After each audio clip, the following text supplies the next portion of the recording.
Oh, yeah. May nagbembang na ba dyan? Bembang talaga. Kami lang, kamisis ko. Okay. Bembang. Doon na lang sa labas sa computer shop namin ma-reveal. Nakwento ko na to, kwento ko na lang. Merong walang naglalaro nun. Pumasok na magjowa. Okay, ulit ko lang itong kwento kasi malapit na magbembang. Pero ito kwento ko na lang diyan sa labas ng computer shop namin. Andito ako pumasok sila. Nakita ko CCTV, no. Punta ako, no. Tapos sabi ng lalaki sa akin, "Oy, kuya, palaro ako, okay lang ba?" Yung girlfriend ko, manonood lang sa akin kasi alam niya bawal tambay.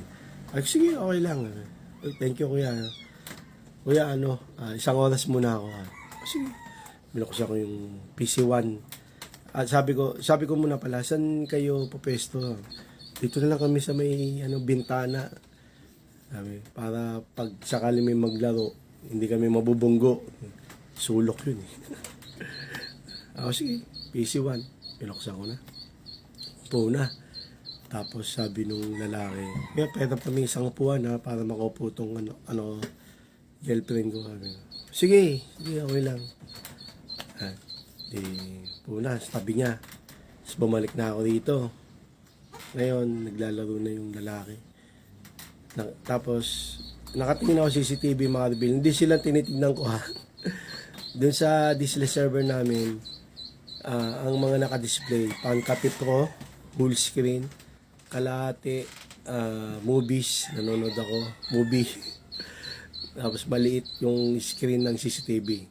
Ngayon, hindi ata alam nung lalaki at ng babae na may CCTV kami doon. Walang tao doon no? Nanonood lang ako ng movie. Ngayon, tapos tumitingin ako sa CCTV sa kanila. Hindi sa kanila tinitignan ko yung shop sa labas sa computer shop namin. Baka may pumasok. Siyempre, pag may pumasok, pupunta ako ng mabilisan para tanungin kung maglalaro. No? Sila lang dalawa nandun. Maya-maya, mga karibi, yung lalaki, inakbayan yung babae. Pakinakbayan lang. Kinis, mga karibi. Kinis ng lalaki yung babae. Ngayon, tapos, yung babae, inano ng lalaki, pinaupo rito. Ba't ganun? Niyaan ko na. Tapos,